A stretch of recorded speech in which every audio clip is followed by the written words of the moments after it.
Hey, what's up, military millionaires? Today I want to talk to you about the 7 best investments you can make during a recession. And realistically, you can make these and should make these at any time, but they're even better in a recession because it's even more important to not lose money when the market's going down.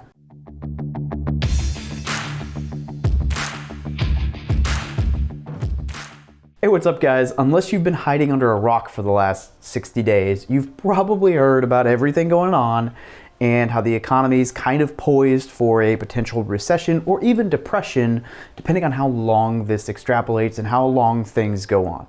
So I wanted to talk to you about a few different investment strategies that I think are absolutely things that you should be doing during this time. Now, the first of these is paying off any high interest debt that you have. So for example, if you have a credit card that costs you 13% interest every month, you should be paying that down as fast as possible. And the reason is every dollar that you put into a credit card that costs 13% is essentially an instant and guaranteed 13% return on your investment. Now, there's a couple of different reasons this is important. Number one, as recessions start to happen, one of the main levers that the federal government can pull to kind of help with the deleveraging is to lower interest rates. Now, we've seen this because the Fed rate has already gone to 0. And so the reason this is important is because your credit card debt's probably about as low interest as it's going to get, but so are the things that you would normally be able to utilize for investing. So savings accounts are going to earn even less money. CDs and bonds are going to earn less money. A lot of these things are going to be struggling. So while you could earn maybe 1.5% on your money by putting in a savings account, if you're lucky, it would be smarter to pay off the 13% interest debt. Now, the caveat to this is if you don't have an emergency fund or cash set aside that you can afford, like for survival, right? So if you're really struggling to make ends meet, then in that case, the liquid cash fund might be more beneficial because if things get really bad, credit lines and credit limits might come down. But unless you're in a position where you can't afford to pay off your credit card, high interest debt is where you should start because there's no downside. You already used the money, so pay it off as fast as humanly possible because all it is the longer you wait, the more interest you're paying. So that payments, instant, huge return on investment, guaranteed. Now, number 2 is expense mitigation. And the best part about this is it shouldn't even cost you any money. This is the idea of just going back through your budget, combing through things, and just cutting out unnecessary expenses. So if you pay for the fastest internet and you don't have like a legitimate business reason for using it, slow your internet down. Cut that $200 for internet and cable down to $60. There's $140 a month saved. If you're used to going out to the club and you can't now, save that money. Don't put it anywhere else.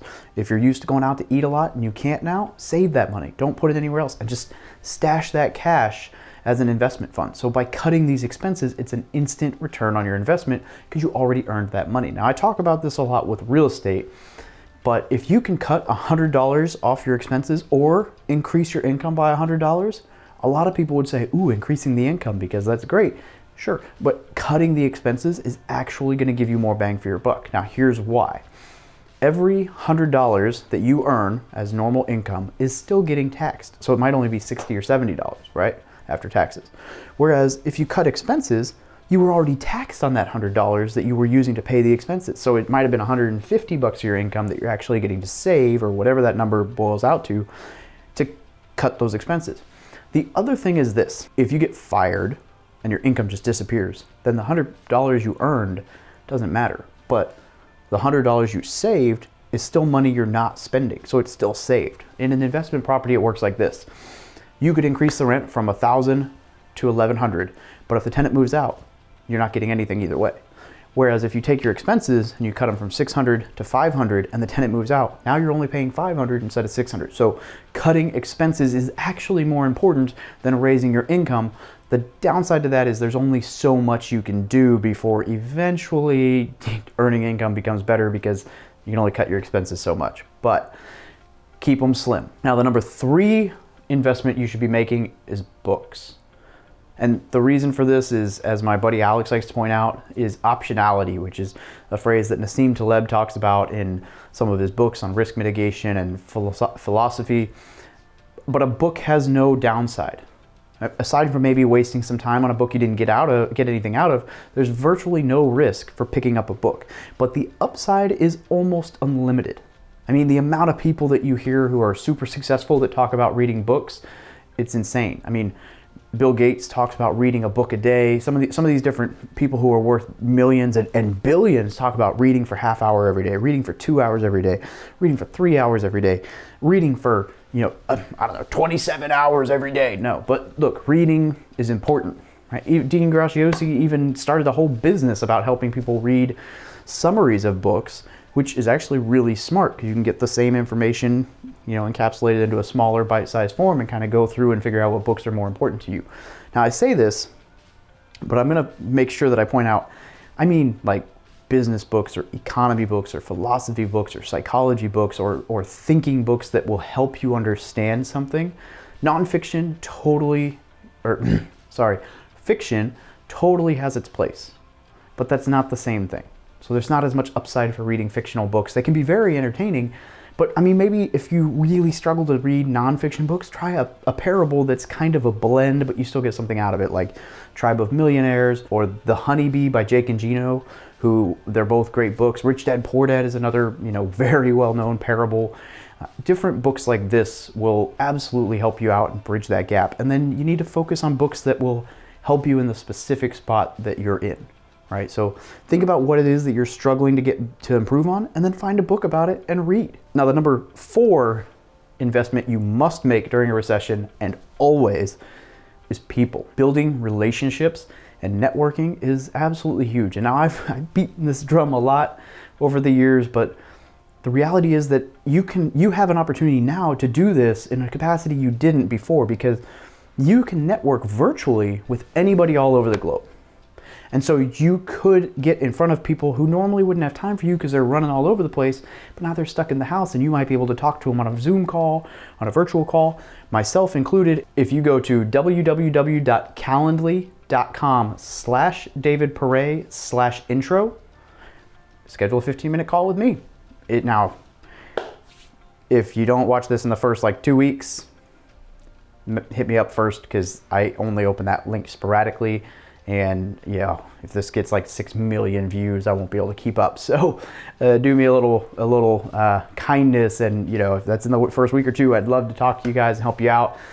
If you're not watching the first week or two, you should watch. You should go click my little notification bell so that you get notified when new content comes out. And that way you can take advantage of some of these opportunities, because I do want to talk to you guys, but I can only block out so much time.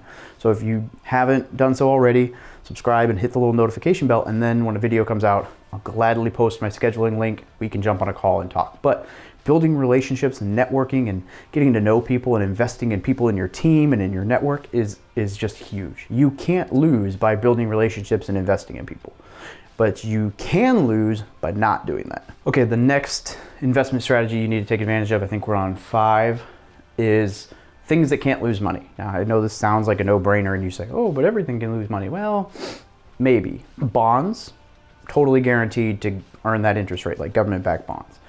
Certificates of deposits, you're good. Insuring yourself against losses, there's ways to mitigate risk, but in a downturn, mitigating your risk is way more important than focusing on the potential return.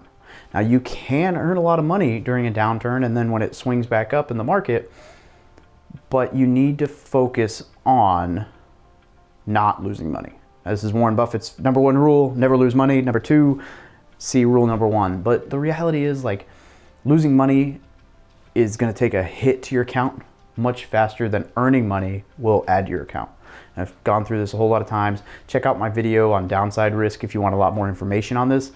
But just understand that every time you take a 10% hit, it takes a 20% return to get that money back. And the numbers are really, really difficult to argue with on this. It's very important that you focus on not losing money. And a prime example of that is if you already have money in an index fund and it went down, don't sell. You don't lose money unless you sell. So leave it. Stay unemotional, stay with your normal investment strategy, leave it alone. And just find investments that have guaranteed returns or are backed by a solid asset, or maybe some private money loans that you lend out to people and you have a lot of collateral on it. There are investments out there that you can make that aren't going to be affected as much by recessions and stuff. So just be extra careful during this time. All right, so number 6 is intellectual property. We talked about this, but it's content. It's producing things that are going to stay on the internet or out in public for a long time. And by producing content and, you know, putting your intellectual property out there, which is very valuable, it's out there forever. And people are going to see this, they're going to come to you, it's going to pay dividends. And I can assure you that's accurate, because I still get people who find my channel from videos I made a year or two ago. I mean, today I got a comment on a video that was made almost 2 years ago. Somebody was watching it and found it useful, thought, you know, hey, I'm going to comment about this. And so I can tell you that it's worthwhile. It takes time. It's like a flywheel. It takes a while to get it moving. And as it gets moving, it, you know, eventually it gets really, really, really, really fast. And it doesn't take as much effort to keep that ball rolling. But it's going to take effort to get rolling. But what better time than right now when you're stuck in the house? The 7th investment you need to make right now is investing in yourself. And I put this at the very bottom because I didn't want to just put it at the front and have everyone go, oh, of course.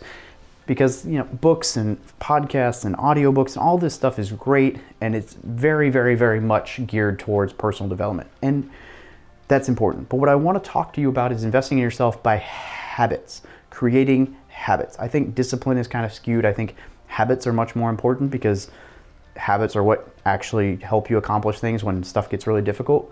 So start setting those routines. Maybe you can't do a whole bunch of normal stuff like go to the gym, but maybe you go for a 20-minute walk after every meal. Maybe you go for a 30-minute jog every morning. Maybe you go for a 30-minute jog every night. Maybe you wake up and do some yoga or stretching, or do some stretching and yoga before bed. Maybe you build healthy eating habits by just not bringing junk into the house because you're not eating out. And so if you only have healthy food in the house, you start to build that repetition and get your body used to eating healthy. And then when you go back to normal, you'll still want to eat healthy because you built that habit. Maybe it's, one of my favorites is journaling in the morning about your goals and your success, and visualizing where you want to be in 5 years, 10 years, 20 years. And you can build all of these habits while you're at your house. These will pay dividends for decades. So definitely take some time to figure out who you want to be in 5 years, what habits you need to accomplish every day to make that happen, and then to really start focusing in on all that and setting those habits. Focus on one habit every morning, right? And if it's 2 or 3 things, that's fine, but don't go all out, right? So if you want to run 30 minutes every single day, but you haven't run 30 minutes in a year, then maybe you run 10 minutes every day, and then maybe you do 20 minutes every other day, and then you just slowly build up to where you run 30 minutes every day. So start these habits out slowly, but really set them in stone. Now, as always, I would like to know what you guys think are some of the best investments you can make during this time. Now, if you're going to tell me Forex and Bitcoin, and I can go here and give you $500 via untraceable wire transfer, and then you'll send me $4,500 every month or every week for the rest of my life because I made this investment in you and you guarantee all these incredible returns, and you don't speak English, and no. Actual best investments. If some of that stuff is entertaining to you, or if you think of some investments that you've got, I'd love to hear them. Throw them in the comments. Help me learn something new. I'll tell you what, if you throw an investment in the comment section that I didn't think of that's better than some of the ones on here, we'll schedule a call.